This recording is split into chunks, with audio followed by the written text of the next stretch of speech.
Good morning, everyone. Good morning, everyone. Welcome to day 2 of the 10th World Recreational Fishing Conference. I'd like to again begin by acknowledging the traditional owners on the lands on which we're all on today.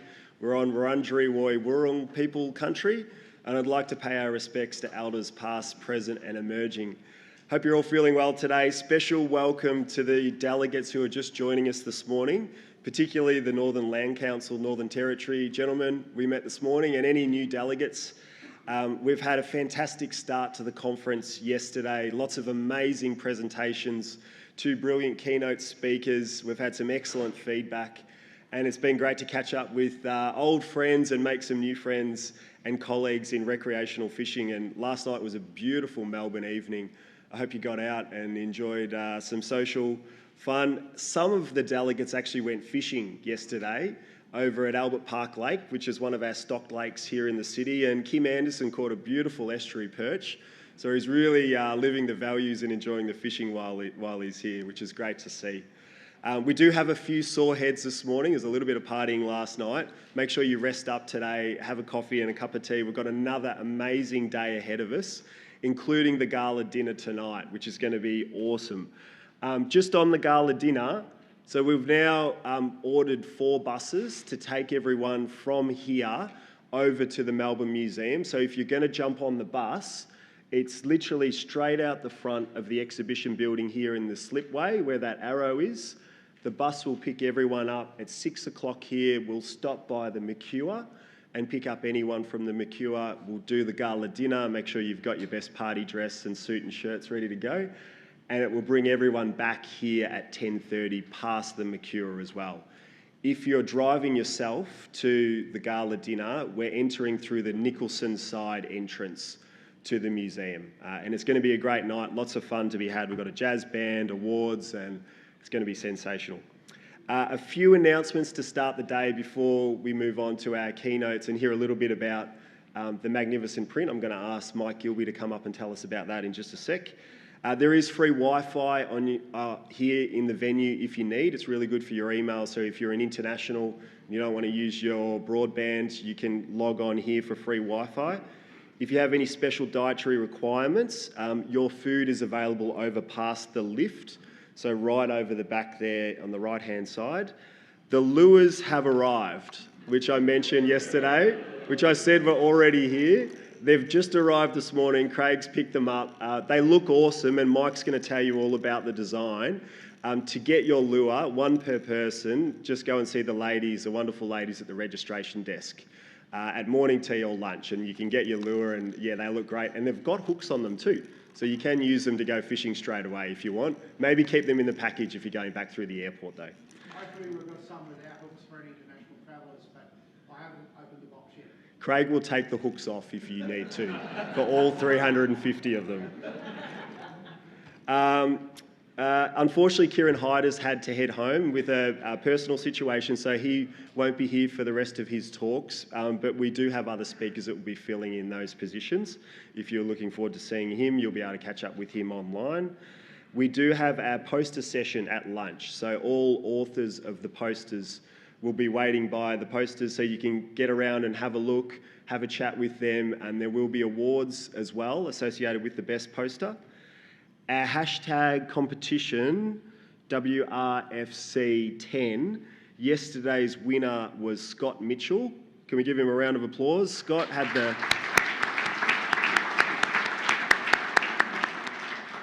the best social media post. So he has won a print, which Mike's going to explain very shortly what that's all about. And again, there'll be another print available today and tomorrow for the best social media post that uses that hashtag in the bottom left-hand corner. A reminder today at 1 o'clock here in the auditorium, we have the special session to release the results of the National Recreational Fishing Survey. Much anticipated. This session will include an opening from Rob Mitchell, MP, who is a federal member for McEwen from the House of Representatives. He'll say a few words, and then it will be chaired by Sean Tracy with contributions from Andy, Jackie Shermer and Anders Magnuson. So that's something to really look forward to. So now I would like to invite Mike Gilby, who is the Aboriginal Project Officer for the Victorian Fisheries Authority, to come up and tell you all about the World Rec Fishing Conference design, our logo, the print, and that's on the lures. Thank you, Mike.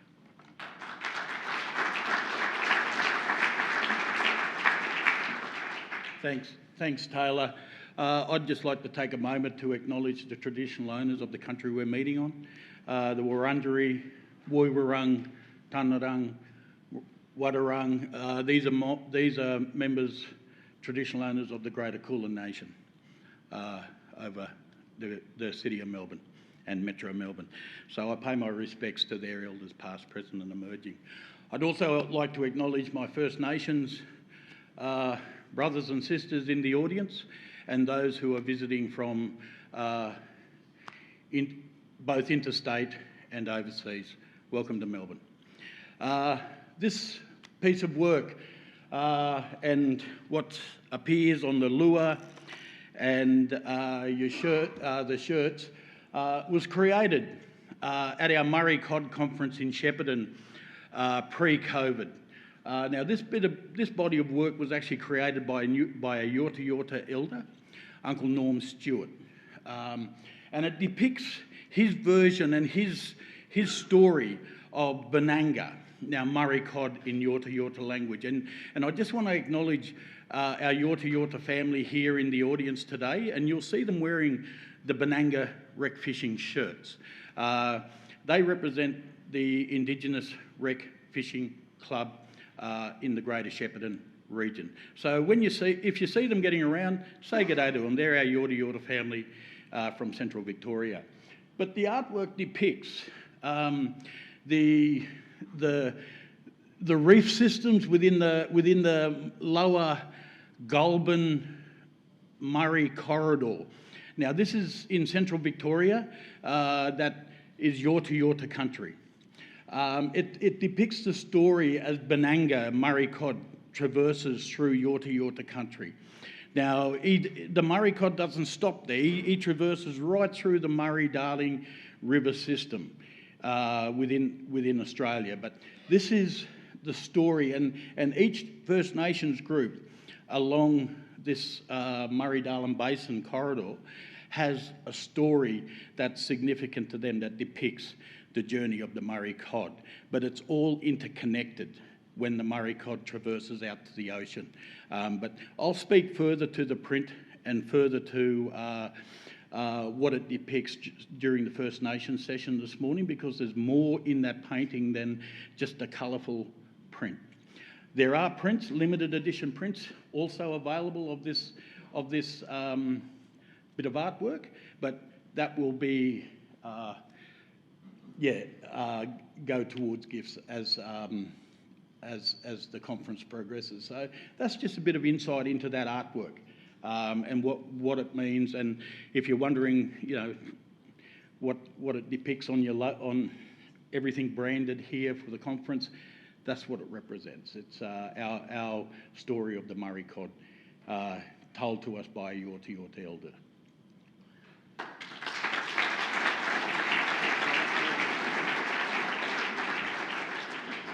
Thanks, Mike. It's a really special piece of artwork and has a lot of meaning to us all.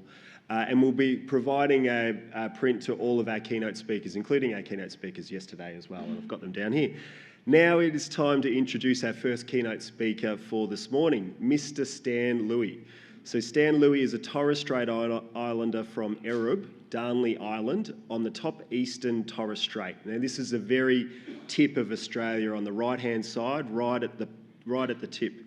Stan is a graduate of James Cook University, and he has worked in senior managerial roles in both state and Commonwealth agencies in fisheries management, aquaculture development and natural resource management.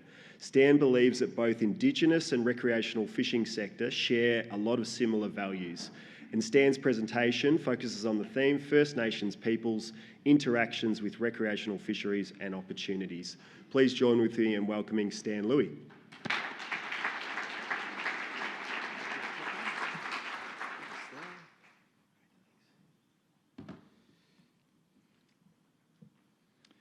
Good morning, everybody. I'd like to firstly start by acknowledging the traditional owners of the country here, elders past, present and emerging, and all my family in the audience, brothers and sisters, First Nations people, and everybody that's turned up to graciously welcome you here today. So my name's Stan Louis. I'm from Erub in the top eastern Torres Strait.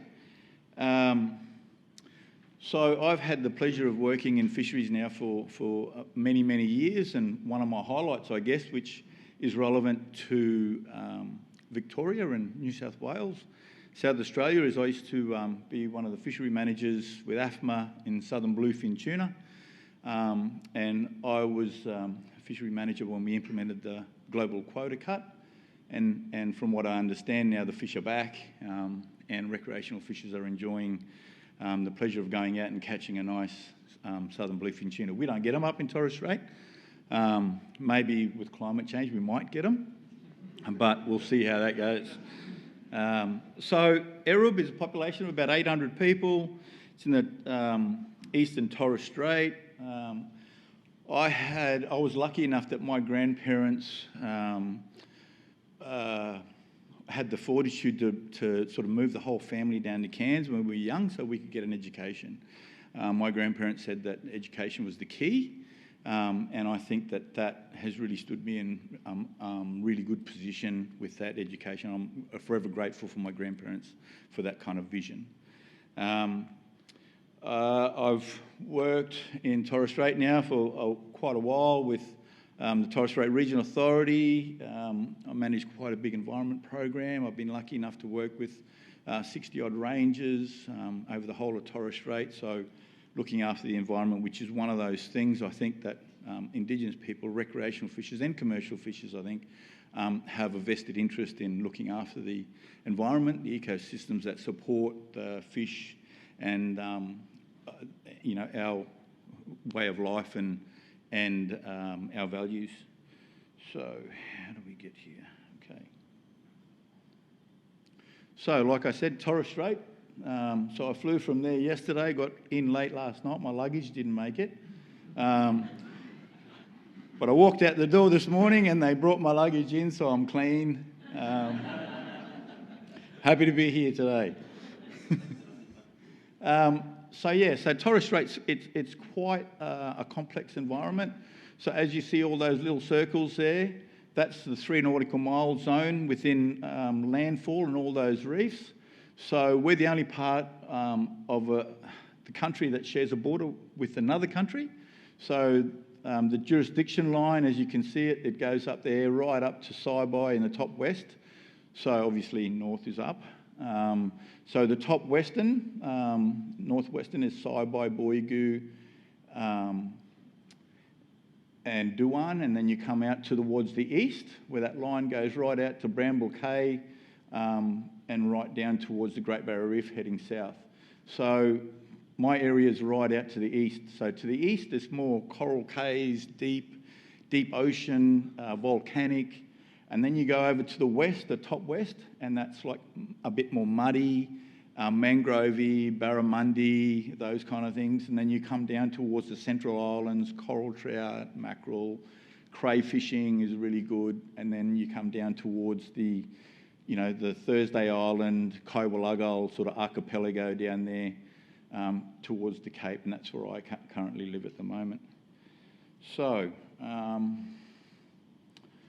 the treaty, there's actually a treaty in Torres Strait between Australia and Papua New Guinea, and that treaty, that blue line there, that treaty is around that area there. So that's the protected zone, and that treaty enables Papua New Guinea, Western Province nationals, and Torres Strait Islanders to sort of have a bit of free movement in those areas there. They have to get a border pass to come through. So it's not like we have a passport system or a visa system for traditional inhabitants that live in that area. So the protected zone is managed through the Protected Zone Joint Authority, which is the Federal Minister for Fisheries, the State Minister for Fisheries, and the Chair of the Torres Strait Regional Authority. So it's quite a high-level area. And then you have down that shaded line there, we have a dugong sanctuary in Torres Strait as well, so no hunting of dugong in that area there. And then, so we have that red line is the jurisdiction border, and that green dotted line that goes from one side where that top hat area is, that's the seabed jurisdiction line. So it's quite a complex area to live and operate in. Lots of policies, lots of different government offices and things like that live on Thursday Island. Right, that's some of the photos of Torres Strait, Thursday Island. Right at the east there is Dawar Island and Murray Island. It's a very important rookery for green turtles, and then you have like a fishing shack where commercial, traditional inhabitant commercial fishers live in these shacks here, and they go and commercially fish for crayfish diving. Then you have York Island there, which is one of those sand cay islands in the Torres Strait, in the central sort of Torres Strait. And you have all these little islands down the bottom there. So the bottom right-hand picture there is our house on Darnley Island. We live basically on the beach there. We've got a beach shack down on Darnley, which is really nice. On high tide, you can just step outside straight into the boat and off you go. Everybody would have known about the sea claim. So Torres Strait has a sea claim, native title claim. It's progressed since this has happened, but the sea claim recognises native title and connection to all of the Torres Strait sea area, 40,000 square kilometres. Now, I know native title in the past has been a controversial type thing, and people get scared of native title, thinking that, First Nations people are going to take everything and not allow people to come in and enjoy the same things that we enjoy from that country. But native title is not actually like that. So Torres Strait is non-exclusive. So non-exclusive means that people can come and enjoy it from outside, but the connection and the recognition of our connection to our sea country is there. So people shouldn't be scared of native title is the point that I'm making. And we have lots of people that come from down south and live in the Torres Strait, police, nurses, federal police, border security officers, immigration officers, public servants that enjoy fishing in Torres Strait, that enjoy going out to all these islands, that make connections with Torres Strait Island people. And Torres Strait Island people have got nothing, they're very proud of their country and showing people around and taking people out fishing to enjoy the same things that we do, all of us do, right around the nation. However, some of the things that have happened with this case, when this case went to court, it was put in as one group of people. And that was for the ease of putting it through the court case. But what's happened is, since then, we are actually separate groups of people. We are actually separate nations in Torres Strait, separate dialects. And so now we're looking at how does that affect access? How does that affect commercial fishing? How does that affect our economics and how we can actually get something back from our commercial fisheries? And we have traditional boundaries there that aren't marked. They're not marked on maps. And so you get a commercial licence, those traditional boundaries aren't recognised in those commercial licences. And that's causing some frustrations.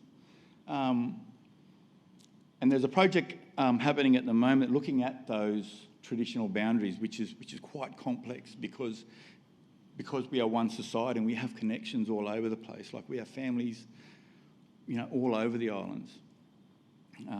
So that's going to be quite a complex bit of work looking at those traditional boundaries and those resources within those traditional boundaries.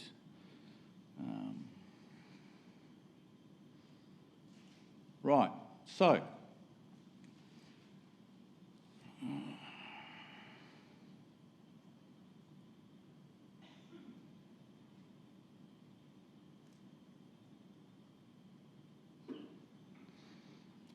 So some of the things that I think traditional and cultural fishers or traditional owners share with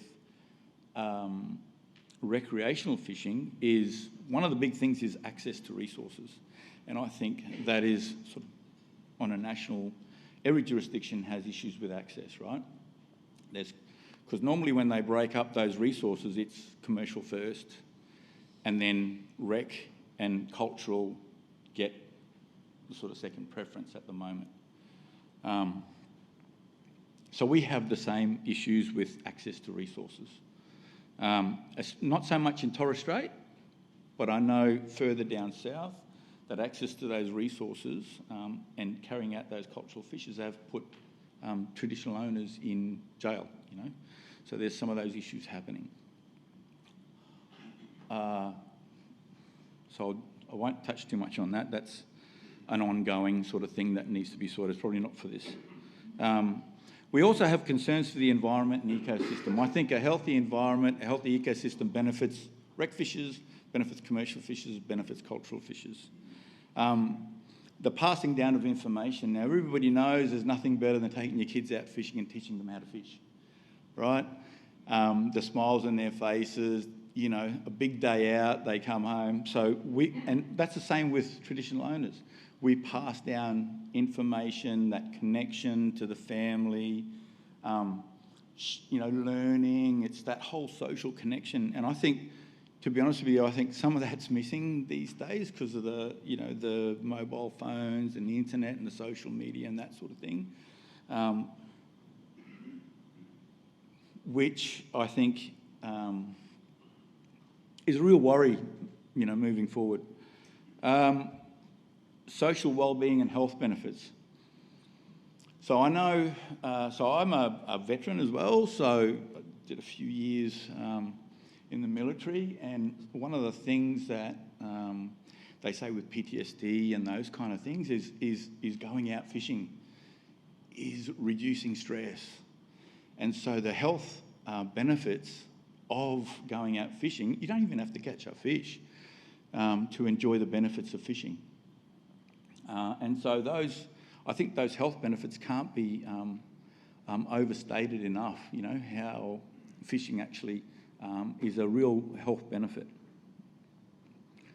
There's only one resource, and you know, improving that resource is good for everyone. So there are external pressures, effects of climate change, the economics of the world, and the pandemic. Now, the pandemic has probably had a good effect on the environment from what we've seen. However, things are starting to get back into normal now, and we've experienced what can happen when you actually reduce the impact on the environment. Global biodiversity framework. So I do a fair bit of work with the Convention on Biological Diversity. I was over in Montreal in December, where we looked at the Global Biodiversity Framework, and we actually signed off on that Global Biodiversity Framework. And target 3 of those frameworks is 30 by 30. So 30% of marine and terrestrial under some kind of management or protection by 2030. For us, and I guess for everybody, is what does that mean for access? I'll go back to that access. Is that access going to be closed off? So that's one of those issues that is getting worked through by the departments, by the global community. But the Indigenous perspectives in that 3030 are huge. So we've had a lot of input into those targets, those global biodiversity targets. Now, funding for research.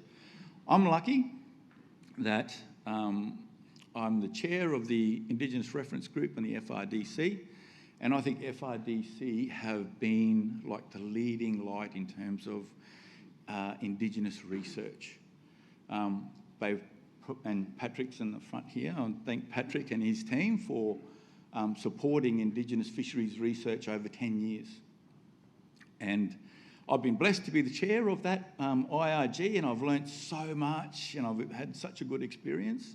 And I think now we're at the point where we're looking at that research. How do we then take that research and develop adoption pathways into government, into policy? So that's the next kind of the future of how we're going to progress. You can do all the research you want, but if it's not adopted into policy and into management, it just sits on the shelf, and I think so that's the next sensible way to go. Governance structures and shaping policy. So, as we know, there's different, excuse me a minute, there's different governance structures in terms of how fisheries is managed, and generally there is a rec fisher representative and an Indigenous fisher representative on some of those consultation processes. I think it's been somewhat effective, and I do see that there are some changes in the government now that is recognising rec fishers and Indigenous fishers even more. So it's been a long road, but you know, as part of government, I know how it all works. It's slowly, and then you hurry up right at the end and get things done.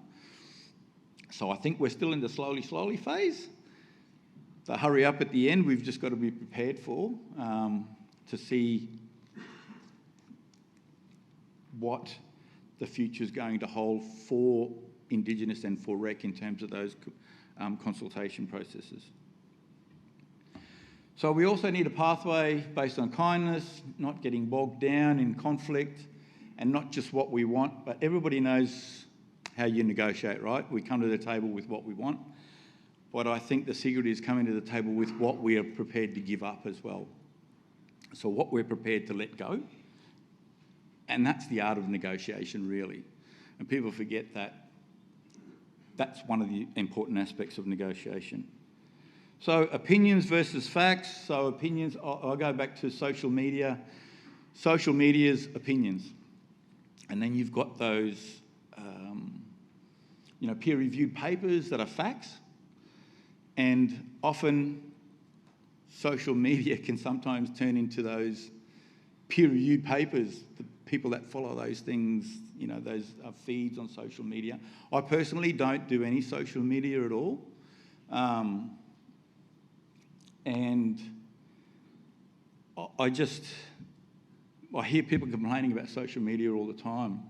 And you go through airports, like travelling here is my first trip this year, and you sit in an airport and everybody is on social media. No one is talking, It was funny because I watched a video on the way here, and it was called The Fear Factor. And it was about, they asked a whole heap of people, esteemed people around the world, movie producers and that sort of thing, a whole heap of questions, personal questions, like, what are your deepest fears? Do you think the world could be a better place? How would you improve the world? And one of the questions that really stood in my mind was the very last question. And the question was, if you could do something that was not going to fail, that you would not fail at, what would you do? And everybody straight away went to, one of the guys said, I want to win Wimbledon.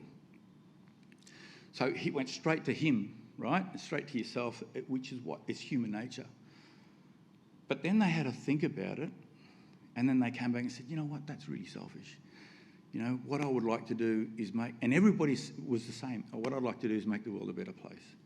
We'd like to, the standard of living, everybody should have the same kind of standard of living for the whole world, and that sort of thing. It was good. It made me kind of think about what our real values really are, So listening to each other's perspectives, recognition and acknowledge of shared concerns. We all live in the same communities, right? Even commercial fishers, rec fishers, traditional owners live in the same communities. We're all that part of that community that has the mum goes and volunteers at the tuck shop. Dad goes and coaches sports on the weekend and refs sports games on the weekend. These are part of the community. We're all part of this community. We all live together. We all share those same things, those same important real values that are in these communities, you know. And I think that's one of those things we need to realise. We all live together. We all contribute to this society. And we shouldn't be put into different boxes, you know, different categories.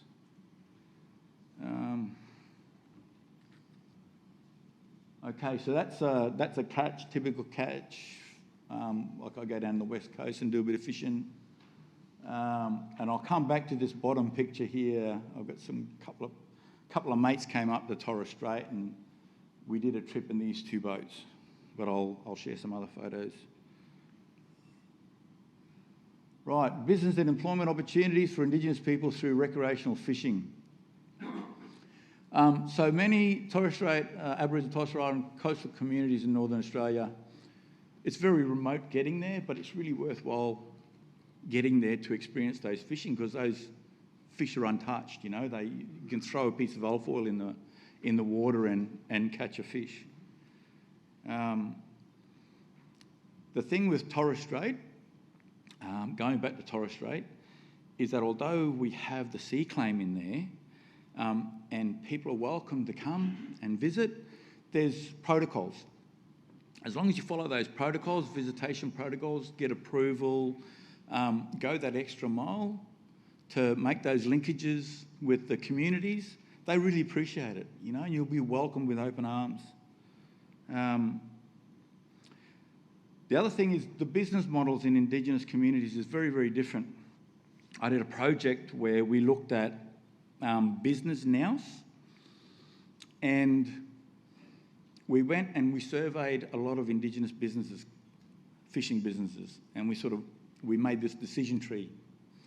Have you done this? Yes. Have you done that? No. Go back to here. And what we got from people were stories. We asked them about how their business was functioning, how your financials going, and we got a lot of stories. And the thing is, when we walked away from that, we thought, well, these are really rich stories, but how do we turn these stories into metrics? So it'd be really interesting to look at what those stories mean in metrics, you know. What is the actual value of that business, dollar-wise, taken from the stories that we heard, which is really interesting.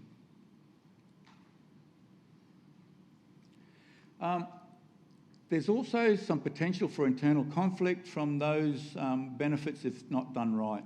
So there's effort creep with technology. We all know that. Bigger boats, 4-stroke engines, you know, that take you out to the outer reef where, you know, you can't get to in those 2 little boats that we had. You know, so you can access these places that we haven't been able to access for, you know, before. GPSs, all this technology, the capabilities, but at the same time, we want those technologies and we want that capability because, as we all know, fishing is a dangerous job. It's, you know, people lose their lives fishing. So there's that good and the bad. And there needs to be more work done around, you know, defining cultural catch, what it actually is. I had a conversation once with a politician in an airport, and we talked about traditional fishing in Torres Strait, and we talked about, you know, turtle and dugong fishing and cultural traditional catch. And he said to me, he said, Stan, you know what we need to do is we need to make it, it's traditional fishing. We need to define what traditional fishing is so that then they can, traditional owners can still go out and take turtle and dugong for traditional purposes. And I said to him, so what do you think traditional purposes is? And he said, well, you know, birthdays, you know, ceremonies, funerals, weddings, those kind of things. And I said, yeah, hold on a minute. Traditional purposes is food. So you need to be very, very careful that you're going to go away and define what traditional take is without actually talking to traditional owners. So you can create a whole can of worms with that. And I didn't hear that conversation anything more after that. So this is kind of the end of my sort of official sort of thing, and I'll go now to this thing here. Right, now these are my mates that came up. We went around Torres Strait in these 2 boats here. 2 weeks, all our gear in the 2 dinghies. We did something like 460 nautical mile in these 2 boats, and you see the catches. These are only just some of the photos. And of course, some of those photos are, you know, make the fish look a little bit bigger. But like I said, like, you know, we went to all these different communities and they met locals and they loved it. And the locals loved them because they asked all these questions about, oh yeah, how do you do this? What do you do here? And we had just a great trip, you know, and we do this every 5 years. So this was our second trip. This was our first trip. We've done another one and I've succumbed to effort creep and I've got a bigger boat. But we did the same kind of thing in one boat, one big boat. And so as you can see there, there's all sorts of species. So these are my mates. And then I'll just finish off with, so my best mates. Me and my best mates that go fishing, right?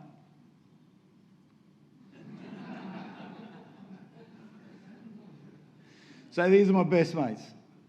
And they love coming fishing with me. So thanks for your attention and yeah, have a good conference.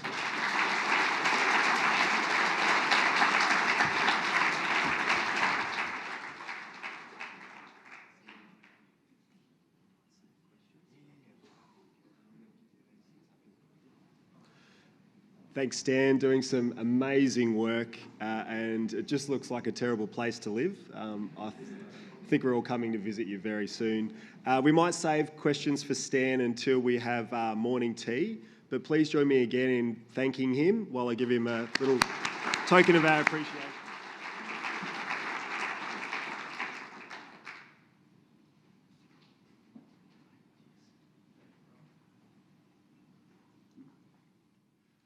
Okay, our next keynote speaker is Craig Copeland. Craig is the CEO and founder of Ozfish Unlimited. He's been leading the protection and restoration of fish habitat throughout Australia for over 30 years. Craig's keynote will review the path taken by Ozfish over the last 7 years and the actions needed in the near future to create opportunities for dramatic improvements in waterway restoration and fisheries outcomes. Thank you, Craig.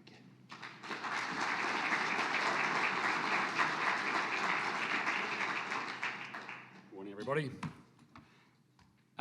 This is firstly a short story. How did we get to where we're going to? Fishers as conservationists, fishers actually making a difference on the ground. There was a time, quite a few years ago, where that wasn't the case in Australia, and I must admit we've come a long way. One of the things that occurred late last year, I was sitting at home, and it was the end of the week, and I reflected on that week. And we had recreational fishers making robust oyster baskets, which you're going to hear about tomorrow in Moreton Bay. We had recreational fishers rescuing crayfish in the Murray River. We had recreational fishers getting ready to put seagrass, collect seagrass in South Australia, and we had recreational fishers collecting seagrass in Western Australia. And we've got a very large group of people at the moment, and I don't reckon I knew everything that was going on. So at the end of that week, I'm thinking, bloody hell, it's really starting to work.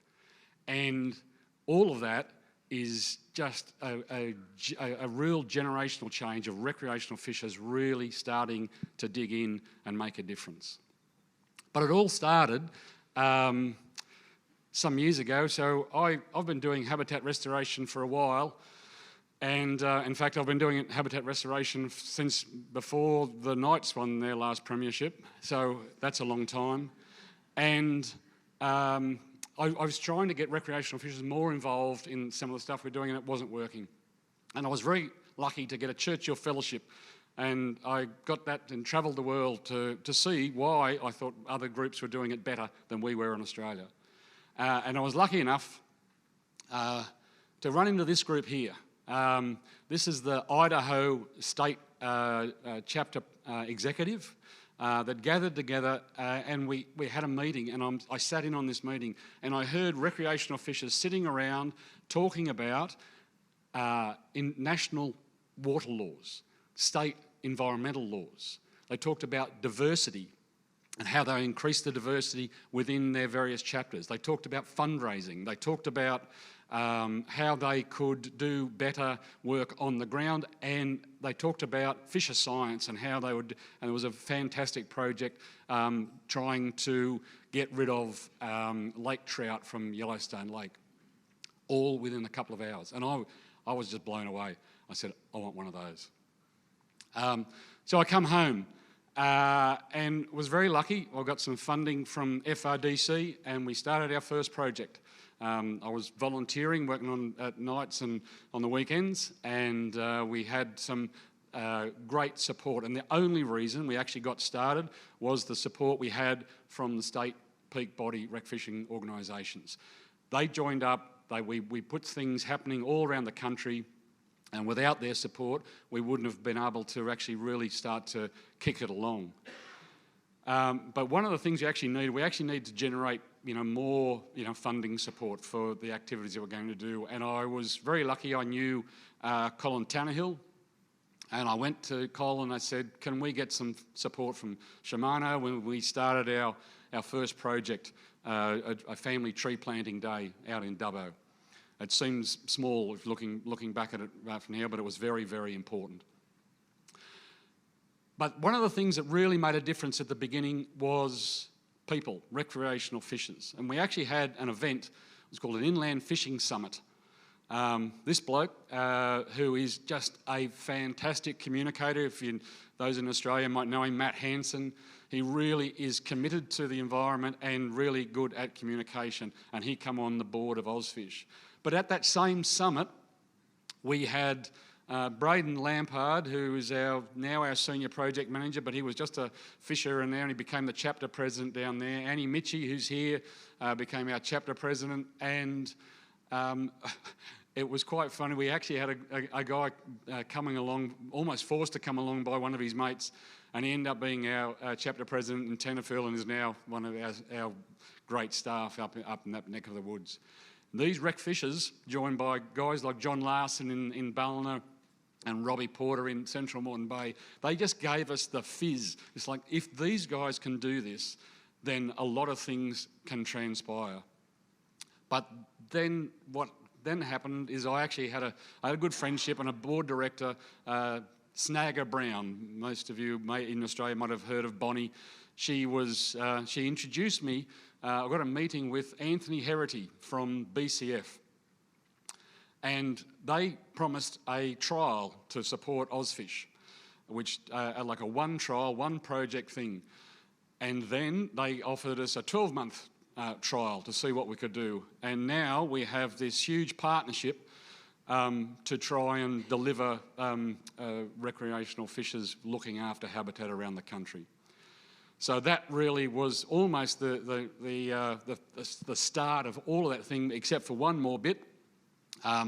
It's this one here. So the first staff member I employed was Cassie Price. She makes more decisions and does more work before 9 o'clock in the morning than I do the whole day. And without her on board, we wouldn't have been able to get where we've got to. So it's coming up to, and this is a joke for Ozfish people here, easy outcomes. It's all pretty easy to do what we do. Not quite. So we've got a process at the moment where we try and do everything right. We're trying to follow all the rules and regulations, and seriously, it's killing us. So we've got a project in Moreton Bay trying to restore shellfish into Moreton Bay. And it has taken us 5 years and we still don't have a permit to put it out on the places that the shellfish have come away from. Now, I'm not blaming the public servants in that place. They're following the rules that are set down in legislation. But the legislation is an arse. And we've got the same sort of thing happening all around the country. It's taking us months and months and months to get a permit to restore riverbanks, to weed areas of Crown land that have being degraded, and it's taking us months and months just to get a permit to do the work on the ground. It's taking us, we don't have permits to do shellfish restoration in Port Phillip Bay. We don't have permits to do work in South Australia. It's taking us forever, and it's all done by protection legislation. And Cass said to me the other day, one of the things we actually need is we actually need all this protection legislation turned off to allow restoration to occur. We're happy to follow a whole bunch of rules. We're happy to do a whole bunch of planning. We're happy to have all sorts of universities helping us, backing us up, doing what we do. But unless we can get access to doing the job that we need to do, we're going to chew up a lot of money just doing the permit process. But we've still got, from all of that stuff that we've done, we've still got a lot of work to do. We've got degraded fish habitats all around Australia. And we're talking, tens of thousands of hectares, hundreds of kilometres of habitat missing.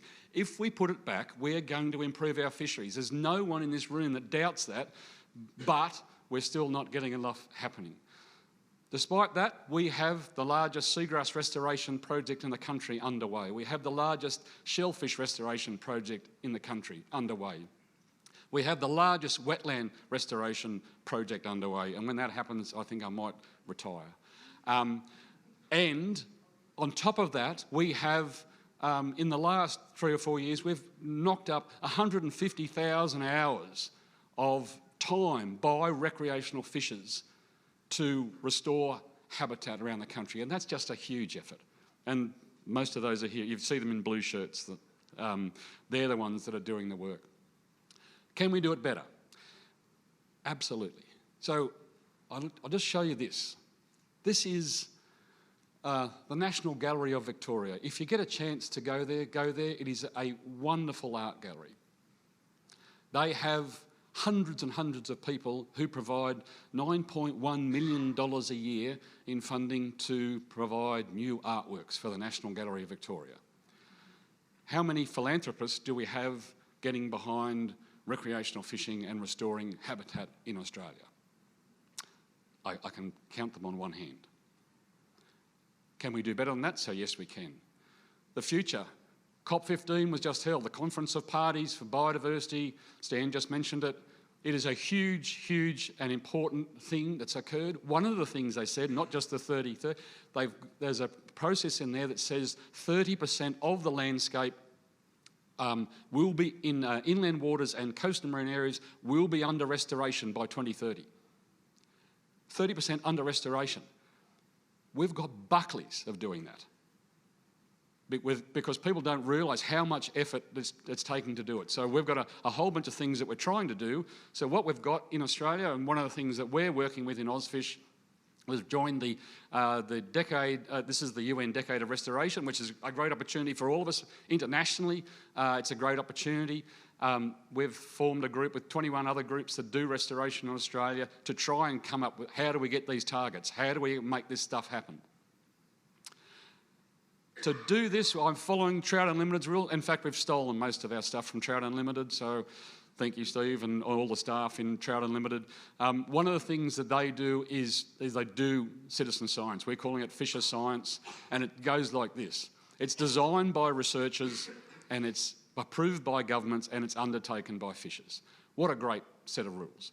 And we've been working with universities all across the country in all of our projects, and we are setting up formal agreements with these universities in the next 6 months. We have a lot of work to do with First Nations people. We're currently doing some great work in a number of our chapters, doing joint projects, and it feels fantastic, but we can do a lot better, and we've got a lot of First Nations groups to work with, and we need to improve that. There are 54 of these natural resource management groups around the country. We are working with most of them in one way, shape or form. What we'd like to do is actually have these groups work on capacity building. It's all well and good to fund a project here and a project here. What we need to do is leave behind capacity, to actually drive this work into the future. Again, on her weekend off, she came up with this idea. So we have a junior Ozfishers program now. So this is all about trying to get kids out there doing things on the ground, getting their parents out there, getting them interested. We've talked about this in many of the talks yesterday about getting the next generation coming through. What we want to do is not just teach them how to fish, but teach them how to be Ozfishers, how to actually do the stuff that matters on the ground. From the very beginning, we've actually had fantastic support from the New South Wales Rec Fishing Trust. I think every state needs to have a fishing licence so they can do the sort of stuff that we do in New South Wales and in Victoria. But the issue about what these guys have now come up with is a support for actually the capacity building that we need to do in New South Wales. And they've funded this new project to really drive our leadership training so that we're actually taking, not just the current group of leaders that we've got, but developing the next set of leaders to do habitat restoration into the future. And well past time, we have now brought on 5 female ambassadors for Ozfish to share our stories, to talk about habitat, and to be part of the journey in trying to make fish habitat restoration happen in Australia. And finally, one of the things that we've now introduced is Ozcast. It's about to come into your AirPods, your little earpods, sorry. One of the things about that is you listening to a podcast, driving along, there's going to be some stories on here from some of the best scientists and fisheries managers in the country about fish ecology, about fish habitat, about what fish need. And so we've actually, one of the first interviewees is probably the country's best known water quality person, Matt Landos, who's here in the audience. And so he's done a great interview, and that's coming out shortly, followed by Martin Mellencooper, who's one of the premier freshwater fish scientists in the world. Those sorts of people are going to be talking about the stuff that we want you guys, everyone, to hear about. So what are we? Well, we're all about better habitat for better fishing. That's what Ozfish is all about. But none of it matters without this, without recreational fishers doing the work, being there on the ground, spending the hours, and that's the stuff that's now happening. So thank you.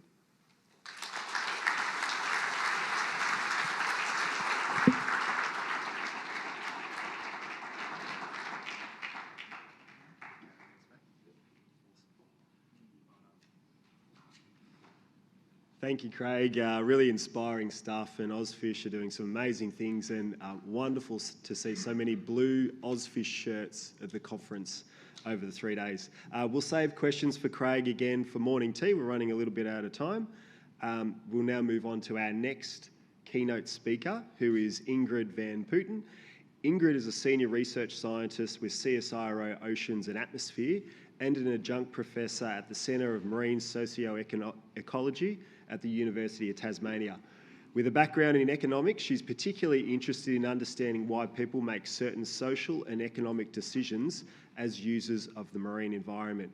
Ingrid's keynote is titled Implications of a Changing Australian Demographic for Recreational Fishing. Please join with me in welcoming Ingrid.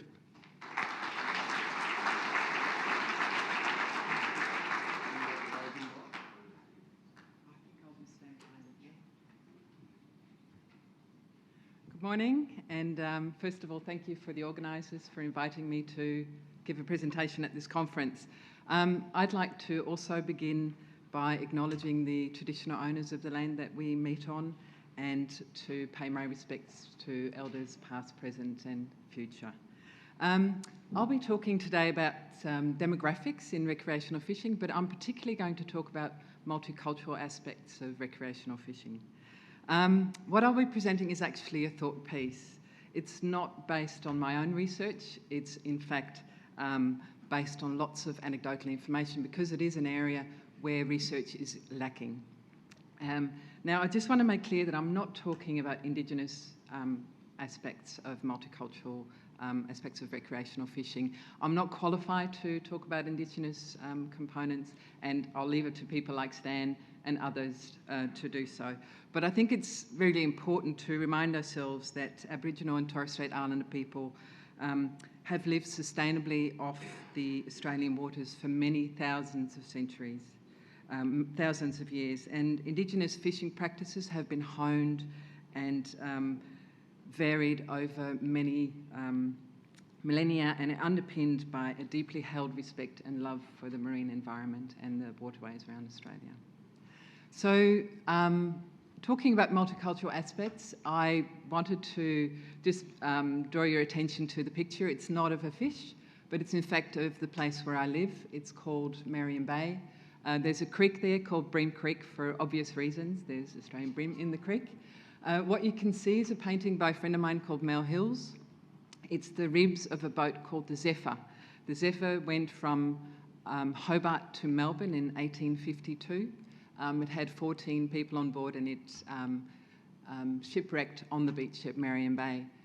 Normally the ribs are not visible because it gets covered by sand, but every couple of years ago or so the ribs get exposed by the weather, and this is those ribs of the Zephyr. So my talk, I'll start at a very high level, if it goes forward. Yes. I'm going to start, and hopefully this will draw in some of the people from overseas. I'm going to start with the world population between 1950 and the projected population until 2089. So when I was born in 1966, there was 3.4 billion people on this planet. Where we are today, in 2023, there's 8 billion people. So just over my lifetime, the population has more than doubled. In 2050, most of us are hopefully still alive. There'll be 9.7 billion people on this planet. In 2086, it's supposed to peak out at over 10.4 billion. Now, all I want to say with that picture is that we're going to have to make room for more recreational fishers. Just in our lifetime, there'll be another approximately 2 billion people who might want to go recreational fishing. So population is growing. People are also moving around the globe more. So this is showing the number of migrants from 1970 until 2020. There's an increasing number of people who are moving around the globe. But if you look at it as a proportion of the global population, it has increased from 2.3% to 3.6%. So most people, in essence, still live in the countries that they're born in, but people are moving around, more people are moving around the globe than previously. So this movement of people creates cultural diversity.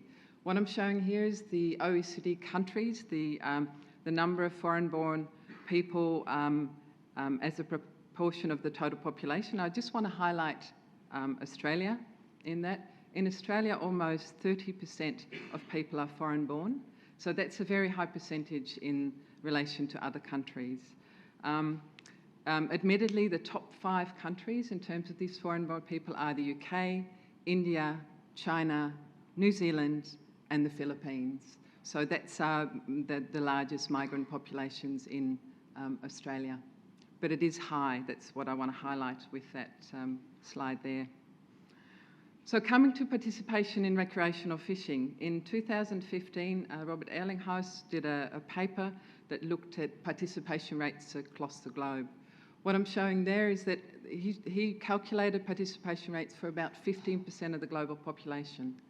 So for the other 85%, not much was known at the time in terms of who participated or proportions of people that participated in recreational fishing. There was a subsequent paper in 2021 with some additional 19 countries where there was information on participation rates. And so we know something about 50% of the population, global population, in terms of participation in recreational fishing. We still don't know a lot about the rest. So if we just drill into those 17 odd countries, they're industrialised countries. Again, highlighting Australia here. The dotted line shows the average for the global population is just over 10%. So 1 in 10 people globally participate in recreational fishing. In Australia, it's higher. As you'll see, New Zealand is next to it, and the rest of the countries that are above average are probably a sample of the people in the room from the Northern European countries who have high participation rates. The subsequent study also shows that Russia, China and Belarus are above average, and Estonia and India are just under the average there. There's obviously a lot of countries that I'm not showing there. So one of the statements in the paper by Allinghouse said that culture appears to affect the interest in recreational fishing, in fishing in general, but recreational fishing is what we're talking about here. And it also affects the public perception of certain fishing practices. So culture, just want to define it briefly, is shared beliefs and preferences that characterise groups of people. So many think of culture as a population level phenomenon, and mostly cultures and the differences between them persists over time, but obviously cultures are dynamic and they do change. So culture matters in the number of people who participate and the way they participate in recreational fishing. So what do we know about participation rates in Australia? Well, it varies. It varies between the states, and the release of the National Recreational Fishing Survey will probably update these numbers because they're already quite old. So I'm looking forward to the information that comes out this afternoon. But the point here is that it varies. It also varies between urban centres, and these are studies with different years, but you can see that across the 5 capitals that are shown there, participation rates also vary. So just a quick summary. The global population will keep growing a bit more. We'll have a larger global population with warm mixing of cultures. Participation in recreational fishing varies across industrialised countries, and culture likely matters when it comes to participation in recreational fishing. Australia is a multicultural country with a relatively high but varying participation rates in recreational fishing, and obviously culture is one of a number of things that affects participation. So just quickly, what other things matter in terms of participating in recreational fishing? One thing is gross domestic product. So the richer you are as a country, the lower your participation rate. Population density also matters. The more crowded you are as a country, the lower your participation rate. So this is called the negative effect of urbanisation and postmodernisation. But the relationship is not so simple. So if we just look at GDP, gross domestic product, first of all, when countries develop economically, there's an increasing interest in recreational fishing. It then meets a peak in participation and then declines the richer we get. So a FAO report from 2012 said that recreational fishing is on the rise in many middle-income countries, including China, as income rises and demands for nature-based tourism expand. I was having a talk with my colleague called Tim Lynch in Hobart before I left, and he said it's not only at a global scale that this matters, but it also matters at a regional scale. And he compared it to gentrification. He said the more gentrified places are, so local communities are, the less participation occurs over time. So he likened it to the number of espresso machines in a local community. The more espresso machines, the lower the participation. But again, it increases first and then it decreases over time. So these are the things that decrease participation. But what sort of things increase participation? One of which is the per capita fish consumption that countries have. So the more fish you eat, the higher the participation rate in recreational fishing. This is a global phenomenon, obviously. The ones in green that I'm showing there were the countries with high participation rates. So the relationship's not so simple, but you can see there's a little bit of a pattern there. So this is not the only thing that matters, but it sort of gives you an indication of culture.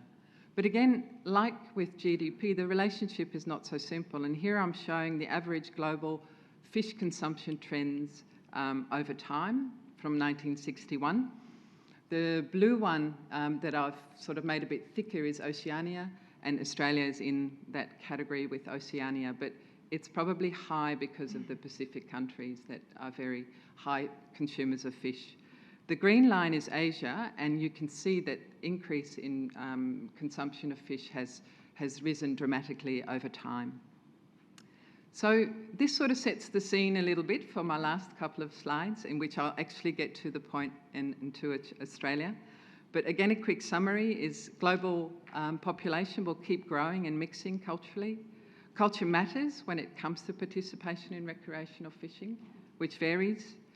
And things are changing fast in relation to the things that increase and decrease recreational fishing participation. Just want to draw your attention to that photo there, and I got it from an ABC website, but it's actually in the Cataract Gorge in Launceston. I just thought it was a lovely photo of these two people. I had never seen it before. So why am I hammering on about multicultural aspects of recreational fishing? Well, I just want to give you a little bit of a background in what's happened in terms of multicultural mixing in Australia. Obviously, I just want to re-emphasise I'm not talking about Indigenous component of multicultural aspects of fishing. So until the Second World War, there was obviously a decrease in the number of migrants to Australia in combination with a major economic depression. After 1947, there was an intake of displaced people from and refugees from European countries. So many Italian and Greek migrants came to Australia during that time. In the 1960s, Australia immigration policy changed to increase the number of skilled migrants. From the second half of the 20th century, migration policies were directed at population growth and economic development, and in response again to humanitarian events in Eastern Europe and Asia. In 2006, there was a large influence in changes to Australian immigration policy, including the increased intake of skilled migrants. So that's setting the scene. Each of these groups of migrants brought with them a preference for seafood and a desire for certain species that may not have had any commercial or recreational interests before that. So, for instance, Italian and Greek migrants brought with them fishing knowledge and a love of cephalopods of all descriptions. So at the time, squid, cuttlefish and octopus were basically used by Australians as bait, or at best fertiliser, or at worst fertiliser, I should say. Modern Asian migrants have a fondness for tropical fish, barramundi, mangrove jack, Spanish mackerel, and molluscs. So these familial connections of Asian migrants were able to establish exports from Australia, benefiting the fishery as a whole. And in fact, it started in the gold rush in the start of the 19th century. So there's been changes with these groups of migrants. There's been changes in Australian seafood consumption and consequently changes in commercial and recreational fishing. So I'm just showing here some of the species that have had an increased focus. And I want to just quote Malcolm Tull from Murdoch Uni that non-British migrants after the Second World War who drew attention to the enormous range of tasty foods available from Australia's seas appear to have contributed to a gradual change in dietary habits of Australians, but also fishing focus, and there's clear evidence of that. So these changes in Australia have not been without issues, and this comes to the pointy end of the presentation, I suppose, is that some of these have caused issues, and there was concern, for instance, about the ecosystem impact of localised fishing. There was an article in the Australian Broadcasting Corporation's news article for the ABC that there was a racially fuelled debate over pippies at Venus Bay that centred around Chinese people. I'll just quote what it said in the article. At the height of summer, when the conditions are right, more than 2,500 predominantly Chinese people can be found digging up the coastline of Venus Bay in search of pippies to eat. Now this is I could only find one study that asked why migrant recreational fishers of Asian ancestry are often blamed for the demise of coastal fish populations. And this study addresses the issue of stereotyping. There's only one study, the rest is all anecdotal information, but it's an important management issue. Another ABC article that was in the news not long ago was the health and safety concerns of migrant fishing that is evident through the inexperience of Asian people as rock fishers, and the article says that Chinese and Korean Vietnamese anglers are overrepresented in rock fishing fatalities by about 60%, which is quite significant. Again, there's only anecdotal information about this. There is no research that's systematically done on this. So this same health and safety concern appears to be present in the multicultural participation in the abalone fishery in Western Australia. Again, a newspaper article from the ABC about health and safety concerns in that fishery. Multicultural participation is also evident in the blue swimmer crab fishery in Western Australia. The blue swimmer crab fishery in Pilharvey is one of the few fisheries that has MSC certification for both commercial and recreational fisheries together. So again, just turning the story around a little bit, local recreational fishing actually is evident to change the perceptions of the environment for migrant populations. So again, there's only one study that I could find that talks about the interaction of recreational fishing and cultural perceptions. This study by Chen and Ryan in 2018 says that through harvesting, Chinese people have acquired knowledge of abalone and local coastal cultures. And the study finds that abalone harvesting demonstrates the importance of nature and the construction of the living space for the diaspora. So only one study, and again, there's a lot of anecdotal information around this topic. So there's some immediate impacts of multicultural recreational fisheries on management, as you can imagine. One obvious thing is education and communication. So understanding the cultural aspects of participation in recreational fisheries is relevant for communication awareness campaigns. And language is key, and obviously many jurisdictions have already appointed multicultural liaison officers, and there's proactive management going on in many of the states in Australia.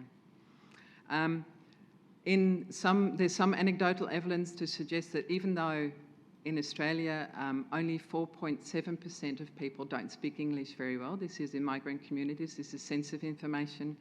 We don't know, for instance, around people who are students or temporary visa holders who participate in fisheries, in recreational fisheries. We don't know what their language skills are and the migrant groups that they come from. So there's a lot of information that's just not known. Those are just some examples of some of the signage that's been implemented. So just as a last point, I think it's important to also understand the multicultural aspects of recreational fishing, because people respond differently to behavioural incentives, and it's well known in the behavioural economics literature that different cultures will respond differently to rules, to information, and to other things. So it's particularly important if we want to turn out interventions that we know how people might respond. Again, there's no information available on that, and all of the information is anecdotal. So in summary, I want to just reiterate it's a thought piece on a difficult but hopefully relevant subject. There's very little academic research into the topic, that's the cultural aspects of recreational fishing, and mainly the information is anecdotal. There's no systematic data that's gathered on cultural aspects of recreational fishing, as far as I'm aware, although hopefully I'm proven wrong by the release of the National Recreational Fishing Survey this afternoon. But historically, the influence on culture on recreational fishing and commercial fishing and food preferences is very evident in Australia. The management implications are also evident. Hopefully I highlight that things like local depletion, the potential for conflict, health hazard and communication challenges are present. Fisheries managers are being proactive, employing cultural liaison officers and language appropriate communication materials, but more information is needed to make this approach more strategic, in my view.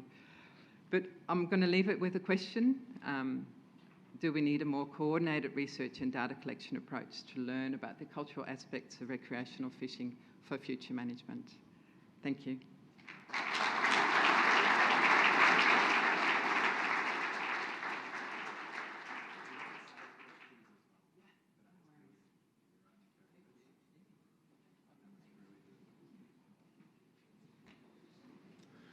Thank you, Ingrid. That was a brilliant presentation, very insightful. We might save questions for Ingrid as well, but please join with me again in thanking all of our keynote speakers, Stan, Craig and Ingrid.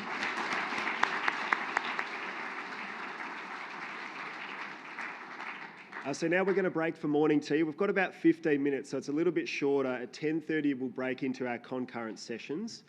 So there'll be coffee, tea and refreshments in the foyer. Because we've got a bit of shorter time, if you could grab your coffee and tea and sort of move through and get ready for the sessions, that'd be great. Enjoy the day and see you at the gala dinner later.